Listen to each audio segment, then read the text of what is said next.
Muchas gracias, hermanos y hermanas, por haber hecho acto de presencia esta noche aquí para estudiar la palabra del Señor. Pero antes de ello, han llegado varias preguntas. Y cada noche, antes de comenzar el tema, voy a contestar 4 de las preguntas que hemos recibido. No se pueden contestar todas. El sábado por la mañana, después del sermón, vamos a tener 1 hora para responder preguntas, porque estamos empezando a las 9:30 de la mañana. Así que por allí a las 11 estamos terminando el culto y entonces 1 hora más o menos para contestar preguntas. Y por la tarde lo mismo, empezamos a las 3 después del tema, entonces vamos a contestar preguntas, será más que 4 porque vamos a tener más tiempo el sábado que lo que tenemos durante la semana, porque yo sé que ustedes tienen que trabajar mañana, tienen que llevar a los hijos a la escuela, hay cosas que hacer y no queremos terminar súper tarde aquí para que puedan llegar a sus hogares y tener una buena noche de reposo. Así que las 4 preguntas que se hicieron por internet fueron las siguientes y voy a dar respuestas breves. Voy a ser conciso, macizo y preciso. La primera pregunta es, yo mencioné anoche que el plan de Dios en la procreación era reemplazar a los ángeles que cayeron del cielo. ¿Cuál es la base de eso? Bueno, en Lucas 20, que vamos a hablar de ese capítulo más adelante en esta semana, dice claramente que en la resurrección los fieles de Dios van a ser como los ángeles, hijos de Dios. Así que claramente ese texto dice que los que resuciten, y podemos entender también los que están vivos, van a ser como los ángeles, hijos de Dios. Es decir, vamos a estar al mismo nivel que los ángeles. En la creación, el hombre era un poco menor que los ángeles, según nos dice en el libro de Hebreos, el capítulo 2. Pero en la resurrección seremos semejantes a los ángeles. La segunda pregunta tiene que ver con los dinosaurios. ¿Por qué no metió Noé dinosaurios en el arca? Los que han estudiado la fisiología y la fisonomía de los dinosaurios han concluido que estos animales en realidad no fueron creados por Dios. Eran monstruos que fueron el resultado de cruces, de ingeniería genética. Además de eso, eran muy grandes y muy feroces. Y por lo tanto, Noé y su familia, al salir del arca, no iban a poder lidiar con ellos. Y por lo tanto, Dios permitió que estos animales que Él no creó perecieran en el diluvio, por esas razones. La tercera pregunta es, y estoy sintetizando las preguntas, ¿no? Porque son un poco largas, según las mandaron. La tercera pregunta es si seguiremos pecando después de cerrarse la puerta de la gracia. Y hay un conflicto en la iglesia con respecto a esta pregunta. Si después del cierre de gracia, antes de la segunda venida, el pueblo de Dios habrá ganado completamente la victoria sobre el pecado. Quiero decir en primer lugar que nosotros tendremos nuestra naturaleza pecaminosa hasta que Jesús venga. Es decir, no vamos a tener carne santa antes que Cristo venga. Tendremos todavía nuestra naturaleza pecaminosa que se inclina a pecar.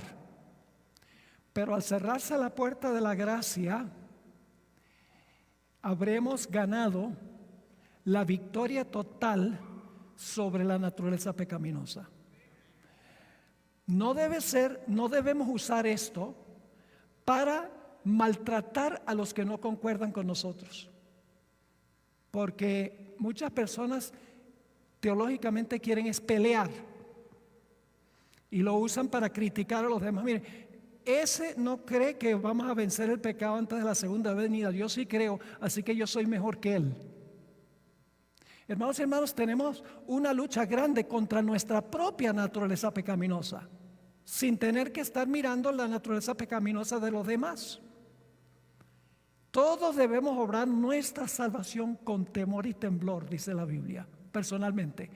Así que sí, debemos animar a la hermandad de que todo lo podemos en Cristo que nos fortalece, inclusive vencer el pecado, pero no usarlo como crítica contra los que no creen como nosotros.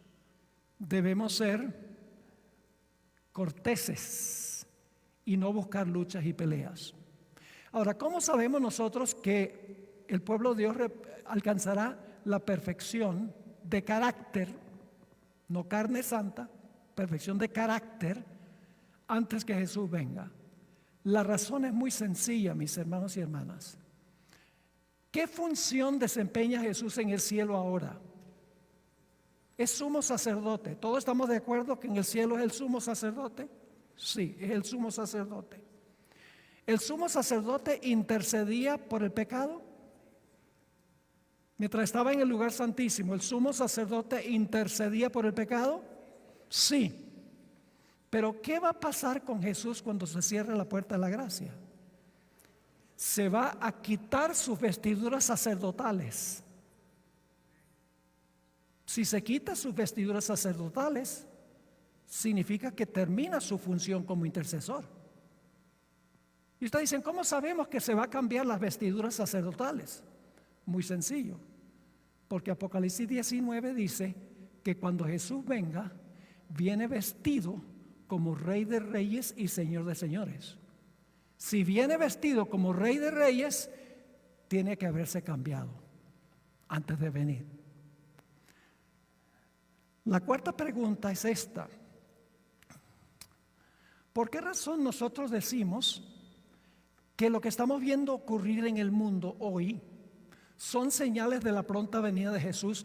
Si en el pasado ha habido guerras, inclusive 2 guerras mundiales, ha habido pandemias, por ejemplo la de 1918, donde murieron millones, a donde hay pestilencias, etcétera.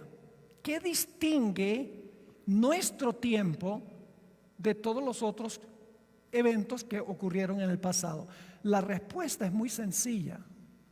Mateo 24 nos dice que al acercarse al fin la historia de este mundo, estas señales se van a intensificar y van a ocurrir todas simultáneamente, todas al mismo tiempo. Además de eso, Apocalipsis tiene unas profecías: la profecía de la bestia, la imagen de la bestia, la marca de la bestia, que solo podían cumplirse al final de la historia. Por esa razón es que no decimos que la pandemia de 1918 fue una señal de la pronta venida de Jesús, ni tampoco decimos que la pandemia, otras pandemias que han ocurrido en el pasado o las guerras que ocurrieron en el pasado son señales de la pronta venida de Jesús, porque todas estas señales tienen que intensificarse y tienen además que cumplirse todas simultáneamente. Así que estamos viviendo en tiempos extraordinarios. Esta semana no tengo planes de hablar de la bestia, la imagen de la bestia y la marca de la bestia, pero si hay alguna visita aquí, quiero animarles de que pidan un ejemplar del libro El conflicto de los siglos. Ahí se explica en detalle quién es la bestia, qué es la imagen de la bestia, qué es la marca de la bestia. Se explican todas las profecías de una forma sencilla, clara, y cuando vemos lo que está ocurriendo en el mundo, no cabe duda que esas profecías se están cumpliendo rápidamente. Pero ese no es el temario de esta semana. Ahora sí queremos orar, así que les invito a inclinar sus rostros conmigo para orar. Padre Celestial, te damos gracias por el privilegio de encontrarnos aquí y con plena libertad abrir tu santo libro. Pedimos que tu palabra no regrese a ti vacía. Te ruego, Señor, que quites cualquier obstáculo de cualquier corazón aquí. Quita las ideas preconcebidas, lo que siempre hemos creído, y ayúdanos a obedecer tu palabra tal cual está escrita. Gracias te damos por el privilegio de la oración y gracias por respondernos, porque te lo imploramos en el nombre de Jesús. Amén.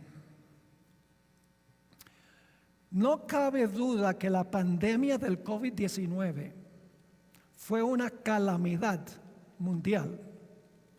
Millones de personas murieron. Economías de países fueron devastadas. Surgieron graves problemas psicológicos en muchos lugares. Aumentó la violencia doméstica, especialmente cuando la gente le tocó quedarse en cuarentena. Aumentó el alcoholismo y la drogadicción. Y también aumentaron drásticamente los suicidios. Fue una calamidad mundial el COVID-19. Hace unos años, el Papa Francisco, y desde ese tiempo muchos otros ministros protestantes y sacerdotes católicos, sugirieron que se debe dedicar un día a la semana para suspender nuestras actividades rutinarias con varios propósitos. Número 1, con el fin de pasar tiempo con la familia. En segundo lugar, para tomar el día para ayudar a los pobres. Y en tercer lugar, un día de descanso para los trabajadores que tanto trabajan. El Papa dijo, sería bueno que hubiese un día en que nosotros usásemos ese día con esos propósitos. Escribió una famosa encíclica que se llama Laudato Si, sobre la necesidad de cuidar el medio ambiente. Inclusive dijo, si dedicamos un día a la semana para suspender las actividades, se va a beneficiar el medio ambiente también. Obviamente la sugerencia del Papa Francisco I es buena. ¿Quién podría decir que no sería bueno dedicar un día a la semana para darle descanso a los trabajadores, un descanso al medio ambiente, un día para ayudar a los pobres y un día para pasar con la familia? La sugerencia es noble, pero tiene un problema. El día que sugirió Francisco que se debe dedicar a eso es el domingo. Ahora yo les pregunto esto: ¿no es más razonable pensar que trabajamos arduamente 6 días y luego el 7º día descansamos, que pensar que debemos descansar el primer día de la semana cuando la semana comienza? Es mucho más lógico 6 días de trabajo y luego un día de descanso del trajín del trabajo. De eso vamos a hablar en nuestro tema de esta noche. Ustedes recuerdan que anoche leímos Romanos 1, el versículo 18 al 32. Todos los pecados que van a existir al final de la historia. El pecado es contra Dios. Y vimos que la razón por la cual estos pecados van a predominar al final de la historia es porque los seres humanos han olvidado ¿a quién? Al Creador. ¿Recuerdan anoche que leímos? Varias veces dice ahí en Romanos 1, da los pecados y luego dice, olvidaron al Creador, adoraron a la criatura en vez del Creador. Es decir, que el olvido del Creador lleva a todos esos pecados que menciona Romanos el capítulo 1. Y por esa razón Dios envía un mensaje final al mundo. Y ese mensaje se encuentra en Apocalipsis, el capítulo 14 y los versículos 6 y 7. Es un mensaje que se va a dar al final de la historia, justo antes de la segunda venida de Jesús, antes del cierre de la gracia. Dice allí en Apocalipsis 14, 6 y 7: vi volar por el medio del cielo a otro ángel que tenía el evangelio eterno. Yo pregunto, ¿todo el mundo necesita el evangelio eterno? ¿O solo los judíos? No, todo el mundo.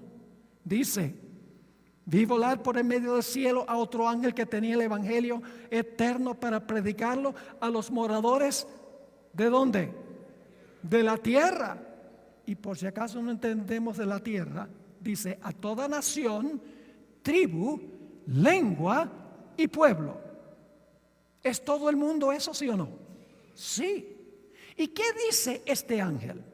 Diciendo a gran voz: temed a Dios y dadle gloria, porque la hora de su juicio ha llegado. Y luego viene la parte que quiero subrayar: y adorad. ¿Adorad a quién? Adorad a aquel que hizo el cielo, la tierra, el mar y las fuentes de las aguas. ¿Qué mensaje imparte este ángel al mundo antes de la segunda venida de Jesús? Que se debe adorar ¿a quién? Al Creador. Pero ahora viene la pregunta: ¿qué derecho tiene Dios de exigir que nosotros le adoremos? ¿Por qué?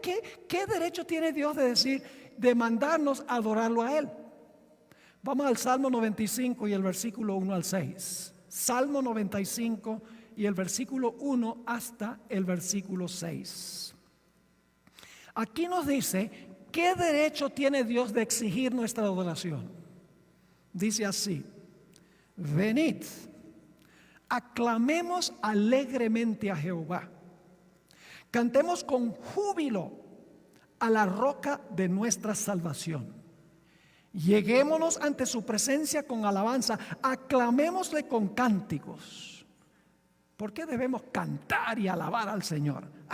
Versículo 3: porque Jehová es Dios grande y Rey grande sobre todos los dioses, porque en su mano están las profundidades de la tierra y las alturas de los montes son suyas.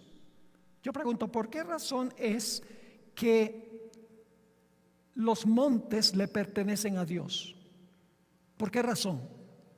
Pues porque Él los hizo.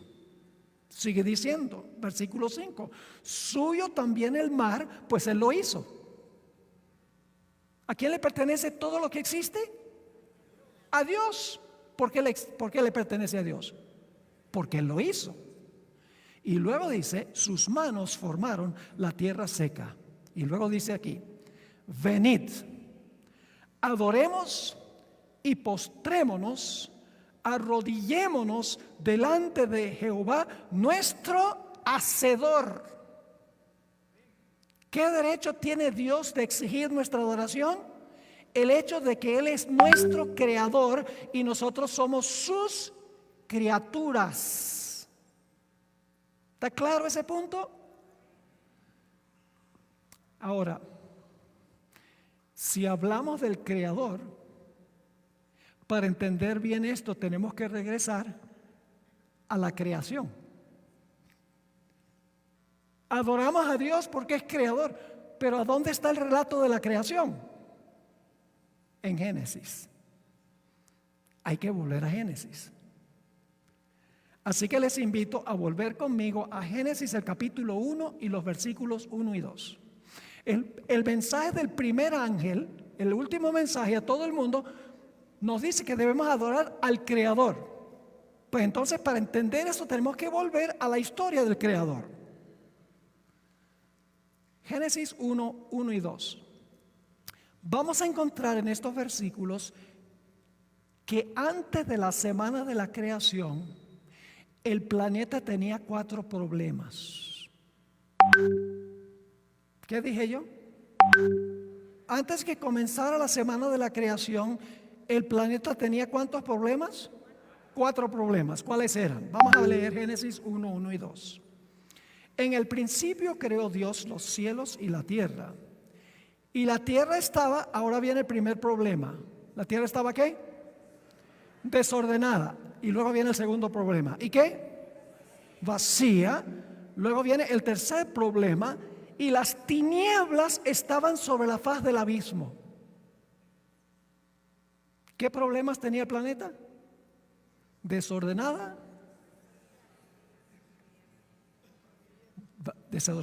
vacío, ¿y qué más? Y oscuro. Ahora, el otro problema que notamos cuando leemos el resto del capítulo es que en el planeta no había vida. El planeta desordenado, vacío, sin luz y sin vida. Así que Dios se propuso a resolver los problemas en la semana de la creación. Ahora, ¿quién fue el creador?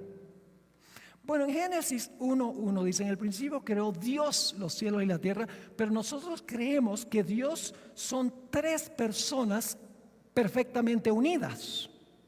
Y la pregunta clave es: ¿cuál de los 3 desempeñó directamente la obra de la creación? La Biblia nos lo dice. ¿Han leído Génesis 1 y el versículo 26, donde dice: dijo Dios, hagamos al hombre a nuestra semejanza, a nuestra imagen, conforme a nuestra semejanza? Hay uno que le está hablando a otro, ¿sí o no? ¿Quién le estaba hablando a quién? Vamos al Nuevo Testamento para saber quién le estaba hablando a quién. Juan 1, 1 al 3. Vamos a leer varios versículos ahora. Vamos a ir lento pero seguro. No vamos a dejar un cabo sin atar esta noche. Y yo oré para que el Señor quite cualquier obstáculo de cualquier corazón.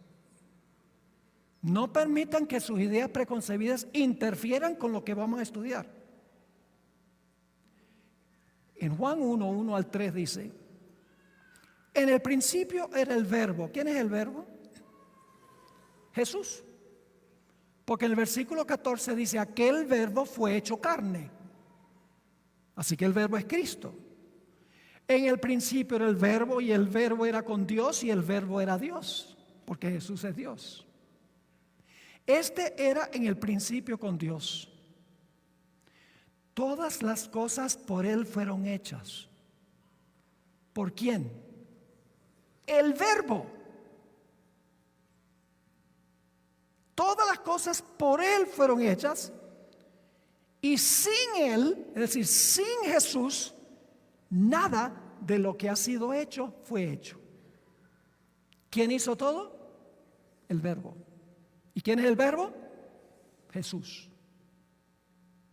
Vamos a Hebreos 1, 1 y 2. Hebreos 1 y el versículo 1 y el versículo 2.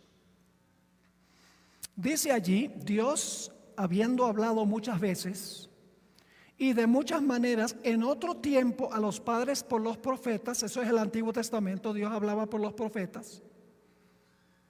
Pero ¿cómo habló cuando vino Jesús? Dice: en estos postreros días nos ha hablado ¿por quién? Por el Hijo, a quien constituyó heredero de todo. Y ahora escuchen esto: y por quien asimismo hizo el universo. ¿Por medio de quién hizo el Padre el universo? Por medio de Jesús. El Padre a través del Hijo. El Padre el arquitecto y Jesús el albañil. El Padre elaboró el plan y Cristo lo implementó. Vamos a leer Colosenses 1, 15 al 17. Colosenses 1, 15 al 17. Hablando de Jesús dice, Él es la imagen del Dios invisible, el primogénito de toda creación. Ahora no entiendo lo que es, no se confundan con esto que dice que Jesús es el primogénito de toda creación, pues da la impresión de que Jesús fue creado. La palabra primogénito en la Biblia se usa para hablar del primero que nace, literalmente, pero también se usa para hablar de una persona que es primera en categoría. Por ejemplo, Dios dijo que David era su primogénito, pero David no nació de primero. También dijo que Jacob era su primogénito, pero Esaú nació primero. Es decir, que cuando dice aquí, en este texto, que Jesús es el primogénito de toda creación, dice que es preeminente sobre toda creación. No está hablando de origen biológico, sino que está hablando de su categoría. Así que sigue diciendo aquí, Él es la imagen del Dios invisible, el primogénito de toda creación, porque en Él, ¿en quién? En Jesús, en Él fueron creadas todas las cosas. ¿Cuántas cosas? ¿Solamente este mundo? No. Las que hay en los cielos y las que hay en la tierra, visibles e invisibles, sean tronos, sean dominios, sean principados, sean potestades, todo fue creado por medio de Él. El Padre por medio de ¿quién? Del Hijo. Así que dice, todo fue creado por medio de Él y para Él. Y Él es antes de todas las cosas. Y todas las cosas en Él subsisten. La palabra subsisten ahí significa que el Señor Jesucristo mantiene el universo funcionando en armonía. Vamos al último texto sobre quién es el creador. 1 Corintios 8:6. Este es el más explícito de todos los textos. 1 Corintios 8 y el versículo 6. Aquí el apóstol Pablo escribió a la iglesia de Corinto las siguientes palabras. Para nosotros no hay más que un solo Dios, el Padre, de quien todo procede. ¿De quién procede todo? Del Padre. Y para el cual vivimos. Y no hay más que un solo Señor, es decir, Jesucristo, por quien todo existe. La creación es del Padre por medio del Hijo. Entonces, ¿quién fue el que tomó la parte activa en la creación? Jesús. Jesús fue el creador de Génesis 1. El Dios que se menciona en Génesis 1 y el versículo 1. Ahora vamos a hablar un poco de la semana de la creación, la primera semana. Vamos a Génesis 1:31. La Biblia nos dice que el Señor Jesucristo trabajó 6 días. Adán y Eva no trabajaron. Adán y Eva no crearon nada. Dios, más específicamente Jesús, fue el que trabajó 6 días. Eso es lo que dice Génesis 1:31. Dice, y vio Dios todo lo que había hecho, y he aquí que era bueno en gran manera, y fue la tarde y la mañana, el día sexto.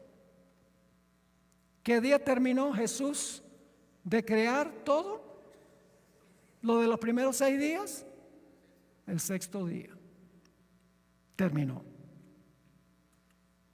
Dice en Génesis 1 y el versículo 31, y debemos empatar el capítulo 2 y el versículo 1. A veces los que le pusieron capítulos y versículos a la Biblia, que fue mucho después que escribieron los libros, dividieron el capítulo en el lugar equivocado. No estamos cambiando la Biblia, ¿ok? Porque los versículos y los capítulos fueron agregados mucho después para que podamos conseguir los versículos. Imagínense tratar de conseguir Isaías 31 sin capítulos y versículos. Así que por razones prácticas le agregaron capítulos y versículos. Génesis 2:1 debe ser el último versículo del capítulo 1. Es decir, debe ser Génesis 1:32. Ahora vamos a leer Génesis 1:31 y luego vamos a continuar hasta el capítulo 2:1. Dice: y vio Dios todo lo que había hecho, y he aquí que era bueno en gran manera, y fue la tarde y la mañana del día sexto. Fueron pues acabados los cielos y la tierra y todo el ejército de ellos. ¿Cuándo es que fueron acabados los cielos y la tierra y todo el ornamento? ¿Cuándo? El sexto día. ¿Ven que el versículo 1 en realidad es la conclusión del capítulo 1? Pero ahora tenemos un problemita. Porque el versículo 1:31 empatado con el 2:1 dice que acabó el cielo y la tierra el sexto día. Pero cuando leemos Génesis 2, 2 y 3, los siguientes versículos, dice que acabó el séptimo. Vaya, ¿cómo pudo acabar dos veces? Vamos a leer Génesis 2, 2 y 3. Y acabó Dios en el día séptimo. ¿Cómo? ¿Acaso no acabamos de leer que el sexto día fueron acabados los cielos y la tierra? Y ahora dice, y acabó Dios el día séptimo la obra que hizo. Y reposó el día séptimo de toda la obra que hizo. Y bendijo Dios al día séptimo. Me da la impresión de que Dios quiere que sepamos que el sábado es el séptimo. ¿Les parece? 3 veces dice. Y acabó Dios en el día séptimo la obra que hizo. Reposó el día séptimo de toda la obra que hizo. Bendijo Dios el día séptimo. 3 veces. Y nos dice que Dios, o Jesús en este caso específicamente, hizo 3 cosas el séptimo día. Primero, reposó. Segundo, bendijo el día. Y en tercer lugar, ¿qué hizo con el día? Lo santificó. ¿Captaron o no? ¿Cuál es el día que Jesús acabó la creación? El sexto día. Y dice que acabó el séptimo. Ahora, ¿cómo entendemos eso? Les ilustro. Quiero que se imaginen a un artista que está pintando un cuadro. El artista el primer día le pone el lienzo, le pone las grapas a la madera, le pone unos colores. Después del primer día echa un paso atrás y dice, me quedó bueno. El segundo día le pinta un cielo azul, le agrega algunos colores, da un paso atrás y dice, me quedó bueno. El tercer día pinta un jardín con árboles y con flores y con una grama verde, y después de terminar el tercer día echa un paso atrás y dice, me quedó bueno. El cuarto día pone un sol en el cielo radiante, y a veces ustedes saben que se ve la luna de día, ¿verdad que sí? Pone una luna medio opaca allí, termina su trabajo el cuarto día, echa un paso atrás y dice, me quedó bueno. El quinto día pinta algunas aves volando por el cielo, algunos pajaritos en los árboles y unos pececitos saltando del agua, y cuando termina su obra el quinto día, mira y dice, me quedó bueno. El sexto día pinta jirafas y elefantes y diferentes animales terrestres. Y luego pinta a un hombre y una mujer parados en medio de este bello paraíso. Echa un paso atrás, habiéndole dado el toque final al cuadro, y dice, me quedó bueno en gran manera. Pregunta, ¿terminó? No. ¿Terminó el cuadro? Sí. ¿Pero qué le falta al cuadro? La firma del que lo pintó. El sábado fue la firma de Dios en su obra de creación. Sin el sábado no se sabría quién fue el creador. Pero el sábado demuestra que Dios fue el creador. Es el memorial de que todo lo que existe fue creado por Dios. ¿Me están entendiendo? Así que acabó el cuadro el sexto día y el séptimo día le puso su firma para que todos supieran de dónde viene todo esto que nos rodea. Ahora, algunos dicen que el sábado, que es el séptimo día,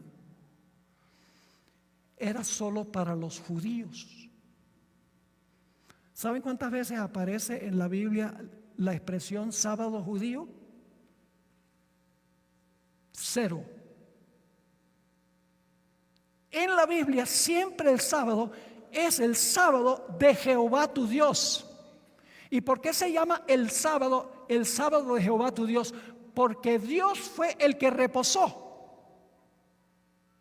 Es el día de Él. Ahora vamos a leer el cuarto mandamiento de la ley de Dios. Éxodo 20, 8 al 11. Éxodo 20 y el versículo 8 hasta el versículo 11.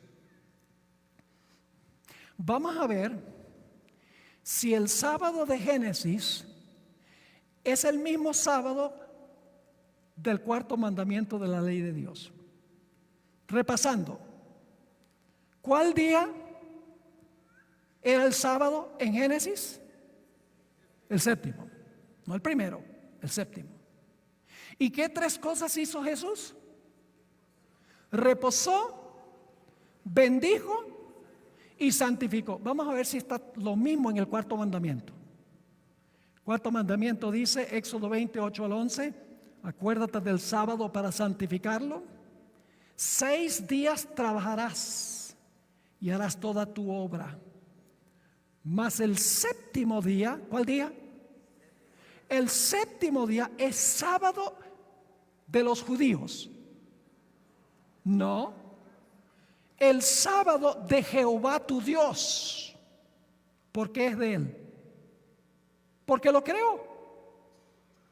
Y yo nunca puedo entender cómo toda la gente dice, oh sí, lo que Dios hizo el primer día es de Él, lo que hizo el segundo día es de Él, lo que hizo el tercer día es de Él, lo que hizo el cuarto día es de Él, lo que hizo el quinto día es de Él, lo que hizo el sexto día es de Él, pero el séptimo día de los judíos.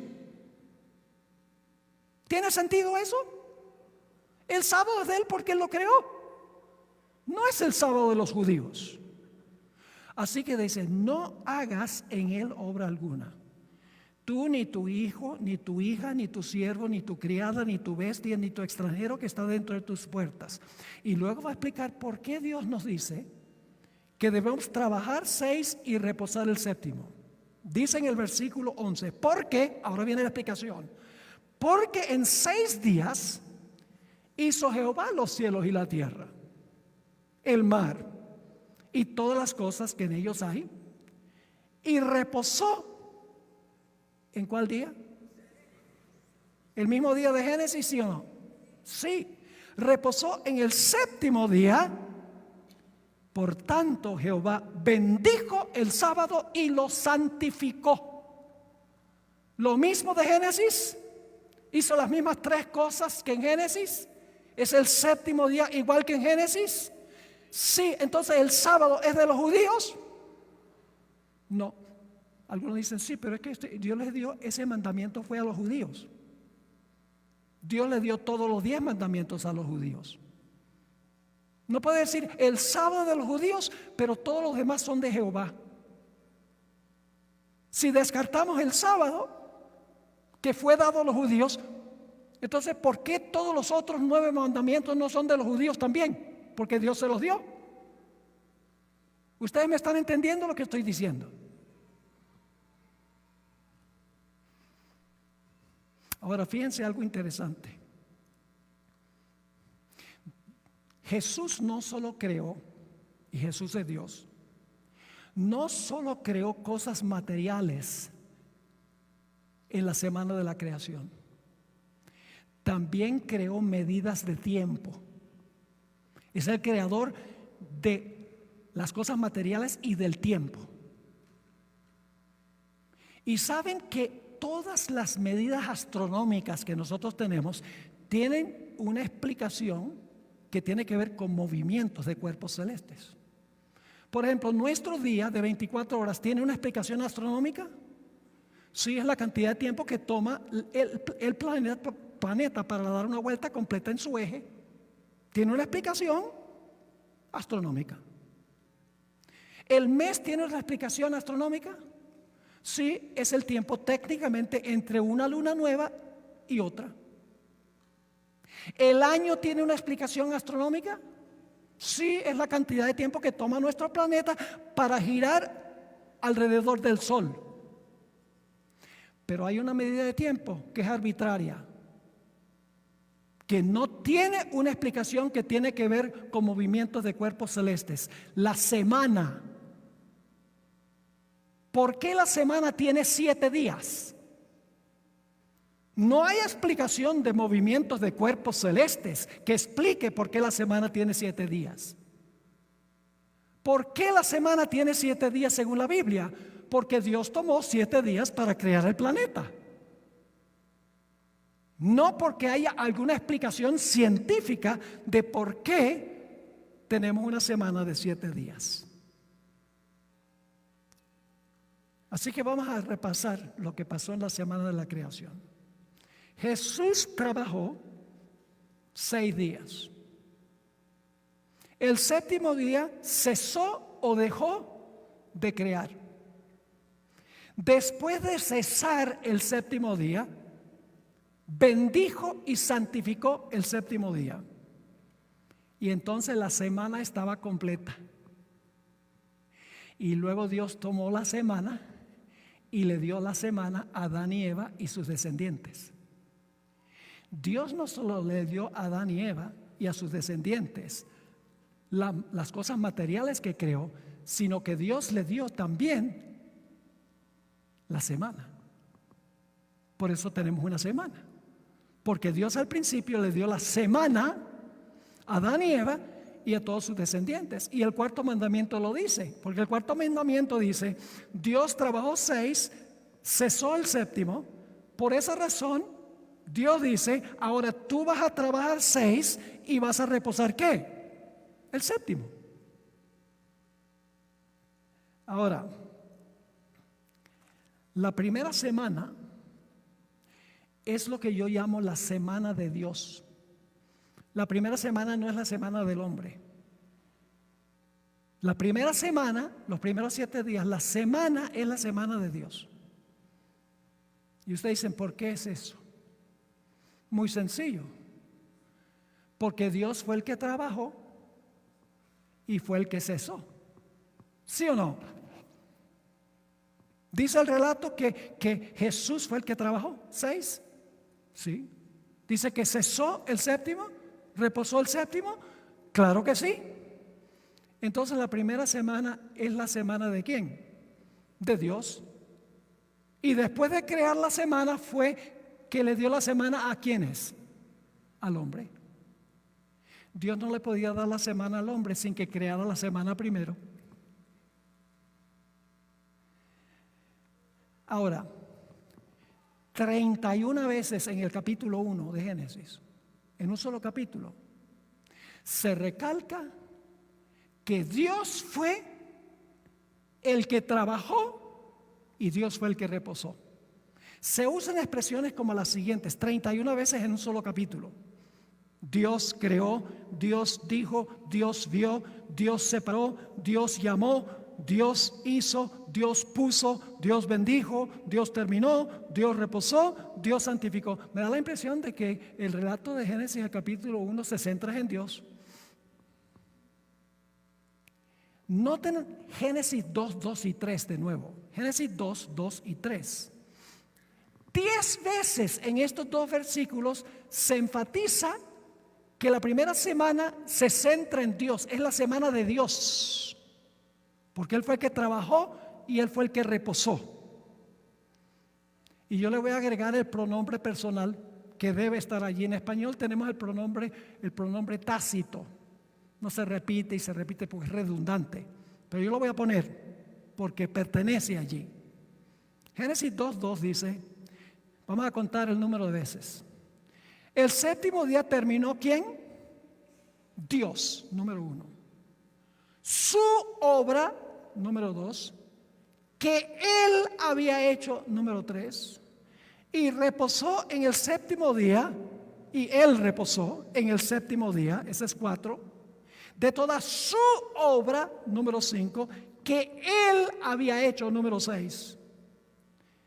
Dios, número 7, bendijo el séptimo día y lo santificó porque en Él, número 8, reposó de toda su obra, número 9, que Dios, número 10, había creado y hecho. Me da la impresión de que la primera semana es la semana de Dios. ¿Les parece? No cabe duda alguna. La primera semana es la semana de Dios. Ahora hablemos un poquito sobre el séptimo día. Dios estableció el séptimo día como un memorial, como un recordativo de que Él es el creador. Ahora, los seres humanos hacen monumentos para conmemorar eventos que ocurrieron en cierto lugar, en cierta fecha, ¿sí o no? Monumento, pone un monumento aquí, esto conmemora este evento que ocurrió históricamente en este preciso lugar. Ahora, Dios no podía hacer un monumento material y ponerlo en un lugar,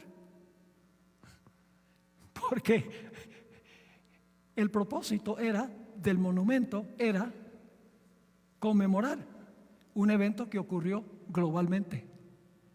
Necesitaba un monumento global, porque la creación fue global. Así que Dios dice, bueno, yo no puedo poner un monumento aquí, porque si lo pongo acá, entonces, ¿qué va a pasar con todos los otros lugares donde yo creé? Así que Dios lo que hizo no fue un monumento en un lugar donde los que viven cerca tienen la ventaja de venir al monumento, sino que Dios hizo un monumento de tiempo. Y nosotros no tenemos que ir al monumento. El monumento nos viene a nosotros cada semana. ¿Están entendiendo? Un evento global, la creación exigía un monumento global. Y Dios no podía poner un monumento material en cierto lugar, porque tenía que conmemorar la creación del mundo. Quiero leerles una cita del libro Patriarcas y Profetas, página 102. Muy importante esta cita. Los primeros 6 días de la semana fueron dados al hombre para su trabajo. ¿Por qué Dios le dio al hombre los primeros 6 días para trabajar? Dice, porque Dios empleó el mismo periodo de la primera semana en la obra de la creación. Porque Dios trabajó 6, ahora Dios le dice al hombre, ¿qué cosa? Ahora tú vas a trabajar 6. Y ahora viene la parte clave de la cita. El séptimo día, el hombre ha de abstenerse de trabajar. Ahora viene la parte clave. El séptimo día, el hombre debe abstenerse de trabajar para conmemorar el reposo del Creador.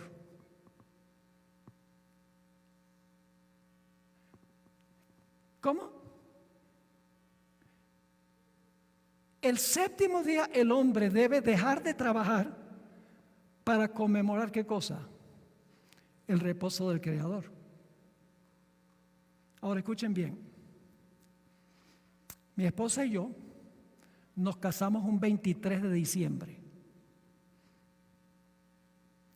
Este año cumplimos 52 años de casados.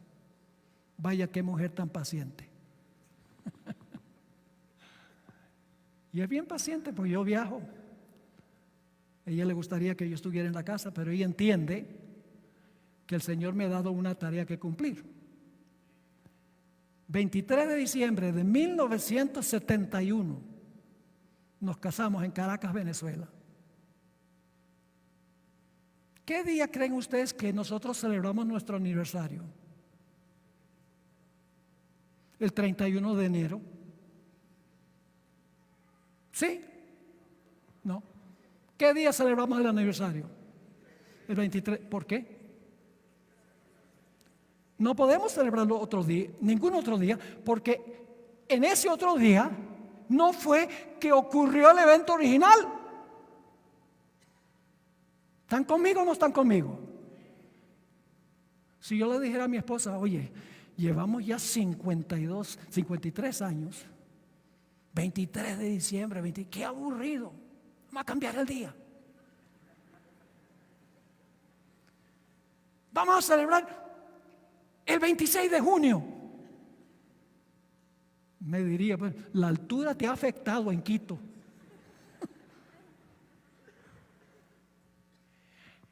El evento original solo se puede celebrar el día en que ocurrió el evento original. Déjenme darles un ejemplo un poco más cercano. El 10 de agosto en Ecuador se celebra el día del primer grito de independencia de Quito. Yo creo que ustedes aquí respetan altamente al mariscal Sucre. Es el héroe de la patria, ¿verdad que sí?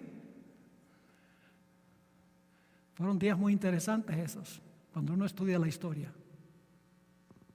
¿Qué hacen aquí el 10 de agosto? ¿Es día de trabajo? Es una fiesta nacional. ¿Por qué no celebran el grito el 10 de septiembre? Porque el 10 de septiembre no fue que ocurrió el evento original. El monumento conmemorativo tiene que ser el día en que el evento original ocurrió. En la ciudad de Nueva York, cada 11 de septiembre se leen los nombres de las 3,000 personas que perecieron cuando se desplomaron las Torres Gemelas. ¿Por qué no lo hacen el 11 de octubre? Porque esa no es la fecha en que ocurrió. Ahora escuchen lo que les voy a decir.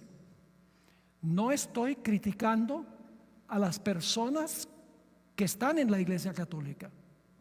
Indudablemente tenemos algunos aquí. No es una crítica a usted personalmente. Es una crítica a un aspecto teológico que tiene la Iglesia Católica. Tanto Juan Pablo II como el Papa Benedicto y el Papa Francisco han escrito múltiples veces que debemos guardar el domingo en honor al Creador. No es posible conmemorar la creación el domingo, porque el domingo no fue el día en que Dios reposó en el evento original. ¿Me hago claro? Y los ministros sacan, no estamos bajo la ley, sino bajo la gracia. Si ese es el caso, entonces cometamos adulterio, matemos, robemos. La gracia no nos da una excusa para desobedecer a Dios. O son todos los 10, o ninguno. Cuando Dios hizo el sábado, no había judío, ni había antiguo pacto, ni había necesidad de gracia, ni había pecado. El sábado no era una sombra del Cristo que iba a venir, porque el sábado fue creado antes del pecado. Es parte del plan original de Dios, el plan de la creación. Ahora, alguno podría objetar. Siempre tengo gente que objeta. Dice, pero en Génesis no dice en ninguna parte que Dios le mandó a Adán y Eva que guardaran el sábado. En Génesis dice que Dios fue el que reposó. En ninguna parte dice que Dios le dijo a Adán y Eva, reposen el sábado. Yo les voy a dar 7 razones por las cuales Dios no podría haberle mandado a Adán y Eva que guardaran ese primer sábado. Ahora, no me entiendan mal, Adán y Eva no estaban trabajando ese primer sábado. Ellos entraron al reposo de Dios, participaron en el reposo de Dios. Eso lo vamos a ver en unos momentos. Ahora fíjense, antes de darle las 7 razones por las cuales en Génesis Dios no le dio un mandato a Adán y Eva que observaran el sábado, necesitamos entender 2 cosas. Número 1, que Dios, la primera semana es la semana de ¿quién? La semana de Dios, porque Él trabajó y Él fue el que reposó. El segundo punto, y esto va a sorprender a muchos, es que la palabra reposó en Génesis, el capítulo 2 y el versículo 2 y 3, que se usa 2 veces, la palabra Shabbat, de donde viene nuestra palabra sábado. La palabra Shabbat en realidad no significa reposar, sino que significa cesar o dejar de hacer algo. Es decir, la palabra Shabbat, cuando dice que Dios reposó, sencillamente dice que Dios no creó más. Dios dejó de crear. Dios dejó de trabajar. Eso es lo que significa la palabra Shabbat. Y ustedes dicen, pero pastor, ¿qué prueba bíblica tiene de que la palabra Shabbat significa cesar o dejar de hacer algo? Vamos a leer algunos otros versículos a donde se usa la palabra Shabbat para que ustedes vean. El estudio de la Biblia, hermanos y hermanas, apreciadas visitas, el estudio de la Biblia no es superficial. El Espíritu Santo colocó en la Biblia todo lo que necesitamos para entender la Biblia. Debemos comparar todo lo que dice la Biblia. Si queremos saber qué significa Shabbat, leamos otros versículos que usan la palabra Shabbat. Noten Génesis 8:22. Voy a leer algunos versículos ahora. Génesis 8 y el versículo 22. Está hablando de después del diluvio. Dice aquí, mientras la tierra permanezca, no cesarán, la mismita palabra Shabbat, la sementera y la siega, el frío y el calor, el verano y el invierno, y el día y la noche. Es decir, después del diluvio no iban a cesar, ¿qué cosa? La sementera y la siega, el frío y el calor, el verano y el invierno, y el día y la noche. Es la mismita palabra Shabbat, que significa cesar. Noten Josué 5 y el versículo 12. Josué 5 y el versículo 12. Josué 5:12 está refiriéndose al maná. ¿Por cuántos años cayó maná del cielo, el pan del cielo? Por 40 años. ¿Cuándo dejó de caer maná? El día después que entraron los judíos a la tierra prometida de Canaán. Ahora fíjense lo que dice en Josué 5:12. Y el maná, Shabbat, el día siguiente. No tendría mucho sentido decir el maná reposó el día siguiente.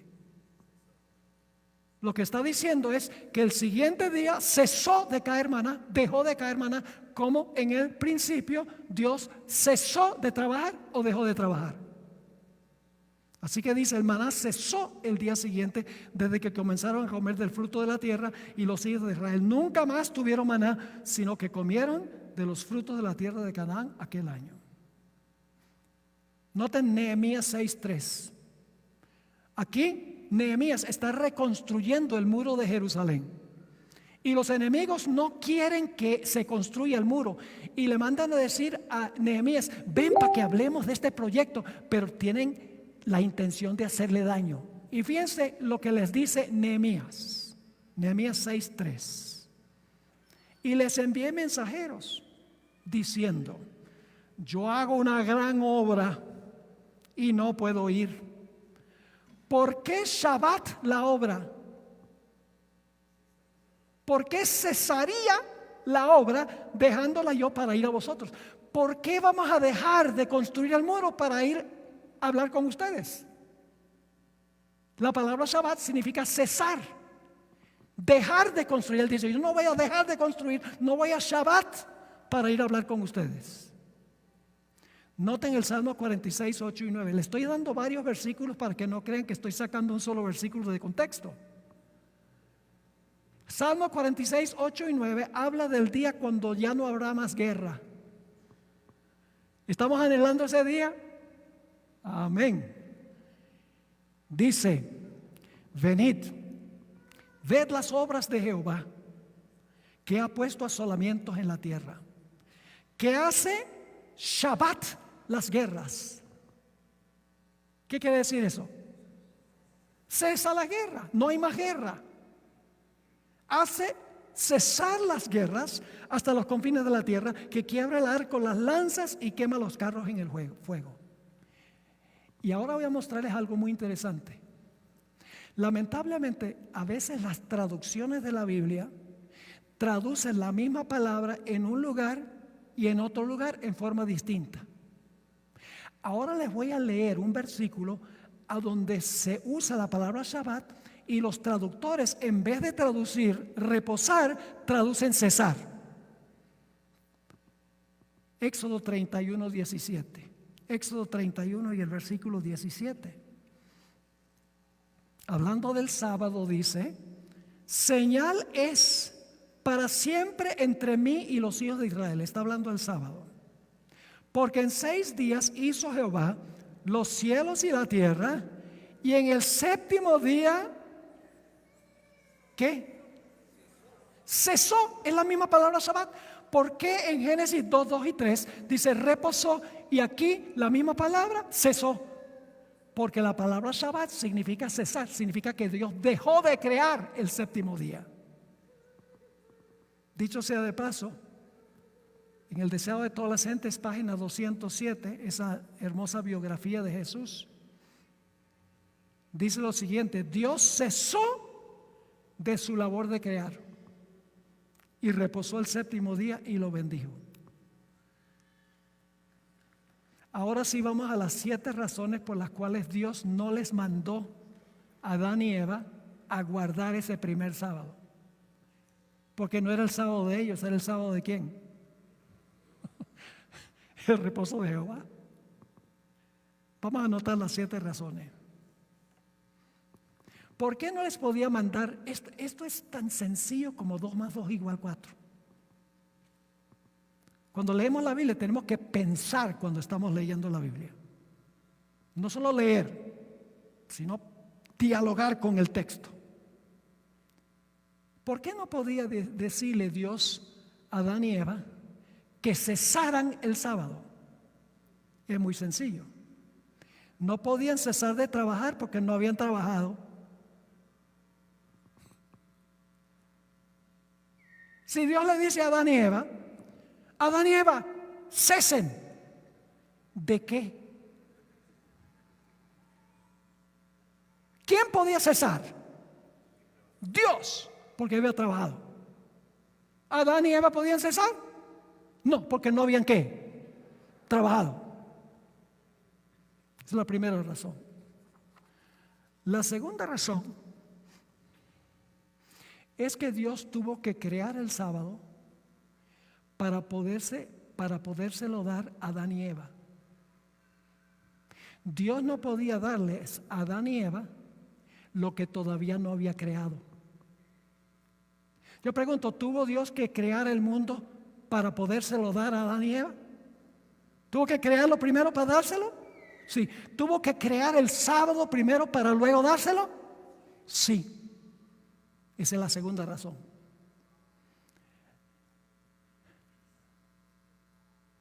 Dicho sea de paso, algunos dicen, pero el sábado es una creación de Dios. Sí, Señor, porque Marcos 2:27 dice, el sábado fue hecho para el hombre. Es decir, el sábado fue hecho para el hombre. Dios lo hace y se lo da al hombre. No se lo podía dar antes de crearlo. Tercera razón, y esto sorprende aún a los adventistas. Dios no santificó el sábado, sino hasta que el sábado terminó. Apenas terminó el séptimo día, Dios lo santificó. Durante muchos años de mi ministerio, yo había pensado que cuando comenzó el séptimo día, Dios le dijo a Adán y Eva, este día que está comenzando, guárdenlo porque es santo. Pero luego, estudiando más detenidamente, descubrí que Dios no santificó el sábado, sino hasta que había reposado todo el día. Santificó el sábado cuando el sábado terminó. Y ustedes dicen, ¿pero dónde dice la Biblia eso?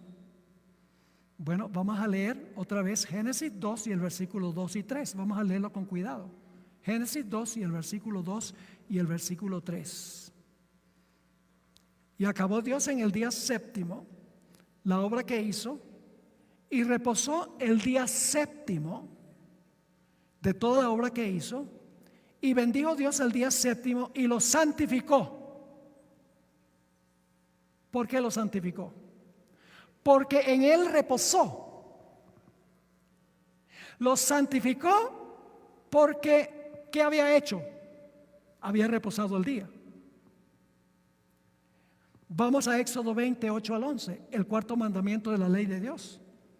Dice, acuérdate del día de reposo para santificarlo. 6 días trabajarás y harás toda tu obra, mas el séptimo día es sábado de Jehová tu Dios. No hagas en él obra alguna, tú, ni tu hijo, ni tu hija, ni tu siervo, ni tu criada, ni tu bestia, ni tu extranjero que está dentro de tus puertas. Y ahora viene la razón, porque en 6 días hizo Jehová los cielos y la tierra, el mar y todas las cosas que en ellos hay. Ahora escuchen bien. Y reposó en el séptimo día. Por tanto, ¿qué significa por tanto? Por eso. Dice, nuevamente, dice aquí, reposó en el séptimo día. Por tanto, Jehová bendijo el día de reposo y lo santificó. Reposó. Y cuando había reposado todo el día, lo santificó. ¿Saben lo que hizo que el sábado fuera santo? El reposo de Dios. Cada minuto que Dios reposó, ese minuto llegó a ser santo. Cada hora que Dios reposó, esa hora llegó a ser santa. Y cuando Dios había reposado las 24 horas, el día completo era santo. Y entonces Dios lo pronunció santo. Reposó y luego lo santificó. Y esto nos trae a esta razón, la tercera razón. Escuchen bien. ¿Cómo podía Dios decirles a Adán y Eva, guarden el sábado santo, ese primer sábado, si todavía no era santo, sino hasta que terminó? ¿Están conmigo o no están conmigo? No podía decirles a Adán y Eva, este día es santo, guárdenlo, sino hasta que hubiese reposado todo el día y lo pronunciara santo. Dicho sea de paso, en la Nueva Biblia Viva se traduce de la siguiente manera el cuarto mandamiento, la última parte del cuarto mandamiento: porque en 6 días hizo el Señor los cielos, la tierra, el mar y todo lo que en ellos hay, y reposó el séptimo día. Por eso bendijo el día de reposo y lo santificó. Y en hebreo, hermanos y hermanas, en hebreo no hay puntos. No hay puntos. Pero tienen algo que toma el lugar del punto, que se llama aznak. Y en el idioma hebreo, la última parte de Éxodo 20, versículo 11, dice: porque en 6 días hizo Jehová los cielos y la tierra, el mar, todas las cosas que en ellos hay, y reposó el séptimo día. Punto. Aznak. Y luego dice: por tanto, Jehová bendijo el día del reposo y lo santificó. Cuarta razón: Dios nunca bendice y santifica algo para Él, porque Dios es la fuente de toda bendición y de toda santidad. Dios no necesita un día santo para Él, porque es la fuente de toda santidad y de toda bendición. Cuando en la Biblia Dios santifica algo, cuando Dios bendice algo, es en relación con el hombre, no para él. Quinta razón. Dios no podía decirles a Adán y Eva que observaran ese primer sábado sin primero darles el ejemplo de cómo guardarlo. Yo pregunto, ¿qué es más importante? ¿Lo que le dicen los padres a los hijos o lo que les ejemplifican a los hijos? El ejemplo. Imagínense que cuando está comenzando ese primer séptimo día, Dios le dice a Adán y Eva, guarden el sábado. ¿Cómo? Pero Dios ese día estuvo con ellos en el huerto. Fue un día de contemplación de lo que Dios había hecho. Dios les dio el tour turístico y le mostró las cosas maravillosas que Él había hecho. En Patriarcas y Profetas, página 28, nos dice qué fue lo que hizo Dios ese día y lo que debían hacer Adán y Eva desde ese día en adelante. Dice, siguiendo el ejemplo del Creador, el hombre debía reposar durante este sagrado día. ¿Para qué? Mientras contemplara los cielos y la tierra, pudiese reflexionar sobre la grandiosa obra de la creación de Dios. ¿Y para qué? Mientras mirara las evidencias de la sabiduría y la bondad de Dios, su corazón se llenase de amor y reverencia hacia su Creador. ¿Por qué la mayoría de la gente educada hoy en día, educada entre comillas, cree en la evolución? Yo pregunto, ¿una persona podría ser atea que guarda el sábado? No. Porque el sábado nos dice que hubo un Dios que creó. ¿Podría uno ser idólatra y adorar ídolos si guarda el sábado? No, porque la Biblia dice que el Creador es el único. El sábado, si siempre se hubiera guardado, todos hubieran recordado que Dios es el Creador. Semanalmente hubiera venido el recuerdo. Por eso el cuarto mandamiento dice, acuérdate del día sábado para santificarlo. Sexta razón. El cuarto mandamiento se aplica al hombre a partir de la segunda semana. Cuando yo digo esto, se le abren grandes los ojos a los adventistas.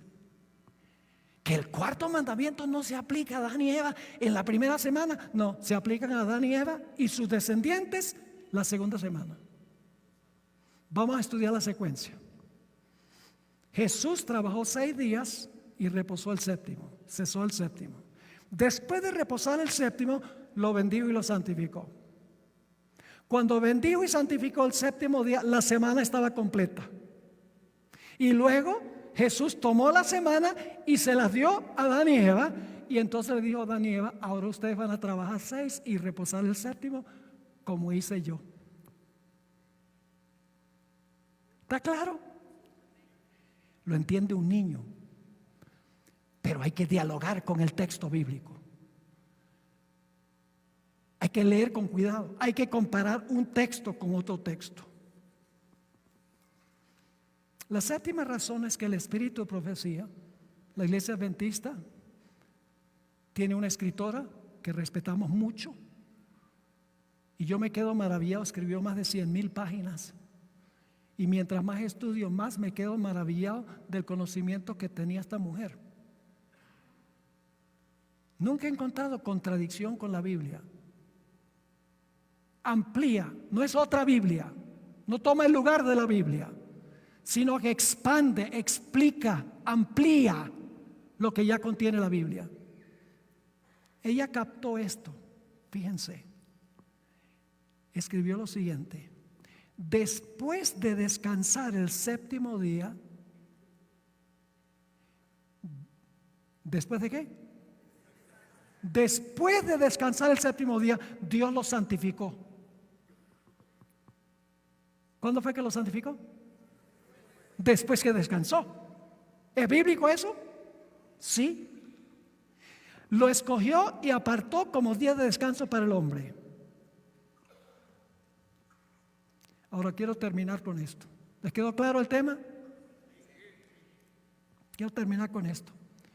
La prueba final para la humanidad será la misma prueba que hubo para Adán y Eva al principio. La mismita prueba, en principio. Ustedes recuerdan que en el libro de Génesis, Dios colocó un árbol que se conoce como el árbol de la ciencia del bien y del mal. Y Dios le dijo a Adán y Eva: ustedes pueden comer de todos los árboles del huerto, son para su consumo personal. Pero hay un árbol que es reservado para mí. No coman de ese árbol, porque si comen de ese árbol van a morir.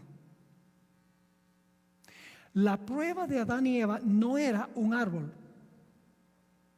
La prueba era cuál autoridad iban a obedecer. Si comían del árbol prohibido, estarían aceptando la autoridad de la palabra de la serpiente. Si se abstenían de comer del árbol, estaban respetando la autoridad y la palabra de Dios. Es decir, detrás del árbol estaba cuál autoridad ellos iban a obedecer.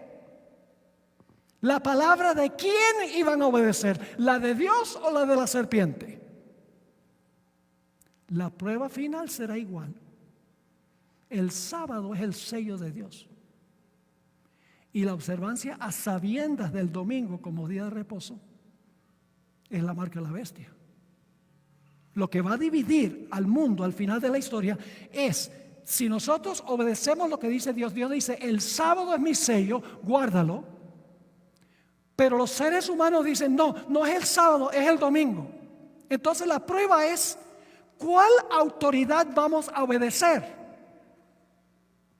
¿La autoridad de Dios y guardar su santo día, o la autoridad del poder que dice haber cambiado el día de reposo del sábado al domingo? Esa es la gran prueba final. Y algunos dicen: entonces usted cree que la prueba final va a tener que ver con un día. Y yo le digo: bueno, al principio tuvo que ver con un árbol. ¿Me están entendiendo? Así de serio es este asunto. Quiero concluir leyéndoles una cita de un sacerdote católico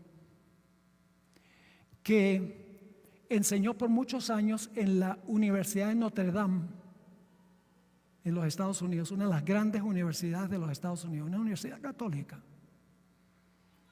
Este hombre enseñó por más de 40 años en esa universidad, teología. Escribió muchísimos libros y le lanzó un desafío a los protestantes. Siendo un sacerdote católico, un profesor de teología católico, desafió a los protestantes. Y voy a leer la cita.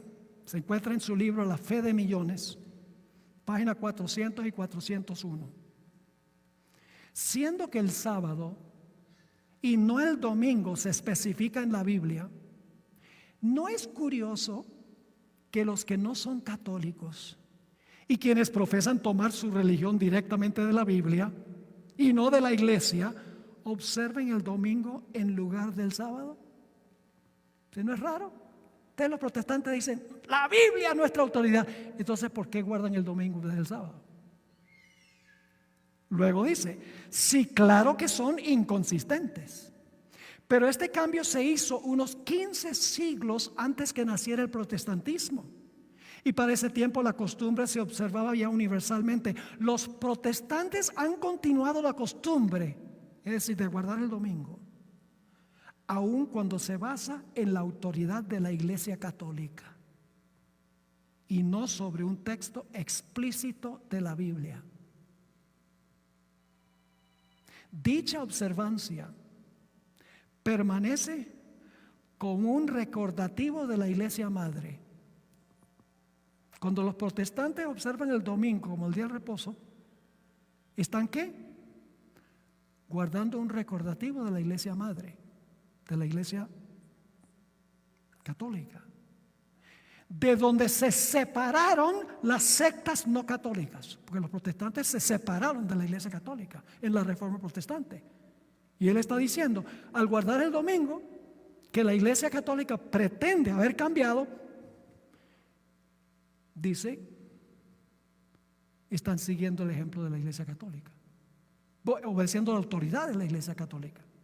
Y luego escribe esto: es como un niño que se fuga de su casa, pero aún lleva consigo en el bolsillo una foto de su madre o una trenza de su cabello. Hay muchas doctrinas que las iglesias de hoy en día tienen que vinieron directamente de la Iglesia Católica. Entre esas doctrinas está la idea de que cuando una persona se muere, si fue buena, se va al cielo. El alma se va al cielo. Y si la persona fue mala, el alma se va a quemarse en el infierno en el momento de la muerte. Esa es una doctrina que viene de los filósofos griegos, no está en la Biblia. Pero los protestantes adoptaron eso de la Iglesia romana. También la idea de que el infierno arde para siempre, que los impíos se van a quemar en el infierno por los siglos de los siglos y nunca se van a apagar. Eso no lo enseña la Biblia, pero los protestantes lo adoptaron de la Iglesia romana, y lo mismo hicieron con el domingo. Entonces lo que nosotros tenemos que decidir es si vamos a obedecer a Dios, su autoridad, o si vamos a obedecer a lo que ha sido hecho por el hombre. Esa es la decisión que tenemos que tomar. ¿Entendieron el tema de esta noche? ¿Cuán importante es este asunto del sábado? Un asunto vital. Cuando lo entendemos, Dios espera que nosotros obedezcamos. Ahora, déjeme explicar algo. La mayoría del verdadero pueblo de Dios no está en la iglesia adventista. Y eso les suena raro a ustedes. En la Iglesia Católica hay millones de verdaderos hijos de Dios que aman al Señor, pero no conocen esto. Por eso Dios dice: salid de ella, pueblo mío. En las iglesias protestantes hay millones de protestantes que aman al Señor, tienen una relación personal con Jesús, pero no conocen esto. Pero una vez que conocemos, somos responsables ante Dios. El pecado reside en el que sabe hacer lo bueno y no lo hace.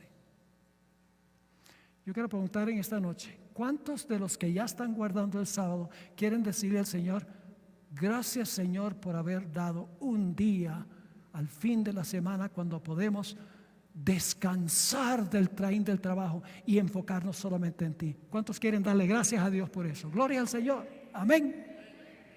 Ahora quiero hablar con aquellos que desconocían lo que estamos estudiando esta noche. Yo sé que es palabra dura, pero Dios siempre nos instruye. A veces nos hiere por nuestras ideas preconcebidas, pero luego cuando reflexionamos y pensamos, decimos: bueno, el Señor sí tiene razón.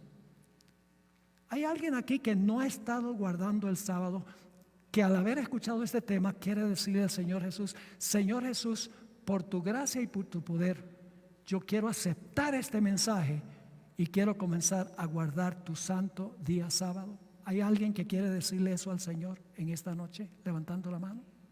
Por favor, pónganse de pie, porque esta luz no me deja ver y veo es un mar de personas aquí. Por favor, pónganse de pie. Gloria a Dios. Tenemos un alma. Por favor, venga al frente, yo voy a orar por usted, porque no es fácil. La gente se pone a pensar: ay, ¿y qué voy a hacer con el trabajo si yo trabajo el sábado? ¿Qué va a decir la familia? Y cuando le digo a mi iglesia, tengo muchos amigos y familiares ahí, no van a entender. No permita que ningún estorbo les impida obedecer la palabra de Dios. Gloria a Dios, tenemos varias personas que están respondiendo al llamado. Yo sé que hay más aquí. El compromiso no es conmigo, el compromiso es con el Señor Jesús, el Creador, el que creó no solamente lo que existe, sino que creó el Santo Sábado, día glorioso. Yo sé que la mayoría de los que están aquí son adventistas, han estado guardando el sábado, pero me parece que hay personas aquí que no son miembros de la iglesia adventista, son sinceros, aman a Jesús, y esta noche el Señor Jesús les ha hablado personalmente a su corazón y les está diciendo: si hoy oyeres su voz, no endurezcas tu corazón. ¿Hay alguien más en esta noche? No vamos a alargar porque este tema fue un poco largo, porque hay mucho material que cubrir, pero tampoco quiero cerrar el llamado sin que toda persona tenga la oportunidad de responder al llamado que el Señor les está haciendo. ¿Alguien más aquí que quiere decirle sí al Señor Jesús? No se vayan a casa. Si el Señor les está hablando, no regresen a su casa sin tomar esta decisión. Gloria a Dios. Yo sabía que había otra persona. ¿Hay alguien más aquí? No es fácil pararse delante de un público, pero créanme que viene un tiempo de persecución cuando será mucho más difícil pararnos públicamente y dar testimonio de en quién hemos creído y qué es lo que creemos. Damos gloria a Dios por los que han respondido al llamado. En unos instantes voy a orar. Voy a pedir que Dios bendiga esta decisión. Quiero orar por cualquier persona que está aquí que todavía no ha respondido a la voz del Señor. Bien. Gloria al Señor. A veces toma tiempo. La gente está luchando, el Espíritu Santo está hablando, pero la gente está luchando en su corazón. ¿Lo hago o no lo hago? No hay nada mejor que tomar el paso y decir: yo y mi casa vamos a servir a Jehová. Gloria a Dios. Qué lindo grupo este que tenemos acá. Señor les bendiga. Voy a estar orando por ustedes, pues yo sé que no va a ser fácil. Bien, vamos a inclinar nuestros rostros para orar. Padre Celestial, gracias te damos porque no solamente nos das cosas, sino que nos das de tu tiempo. Gracias por el sábado, que es un día de deleite. No es una servidumbre donde no podemos hacer esto, no podemos hacer aquello. No, es un día para deleitarnos en el Señor, dedicar todo el día a nuestra relación contigo. Te doy gracias por estas preciosas almas que han respondido a tu llamado. Yo sé que no es fácil, pero tu Santo Espíritu ha prevalecido. Te ruego, Señor, que bendigas a cada una de estas personas y que puedan materializarse su decisión esta noche. Yo sé que hay otros aquí que por cualquier motivo no han respondido visiblemente esta noche, tienen una lucha en su corazón. Te ruego, Señor, que sigas trabajando con el corazón de ellos y que puedan finalmente también decir: yo voy a obedecer al Señor. Gracias te damos, Padre, por habernos acompañado, por respondernos, porque te lo pedimos en el nombre que es sobre todo nombre, el nombre de Jesús. Amén. Amén. El Señor les bendiga. Voy a estar orando por ustedes y no se preocupen por los obstáculos que hay. Cuando Dios nos pide algo, siempre nos da la forma en que podemos hacer lo que Él nos dice. Dios les bendiga.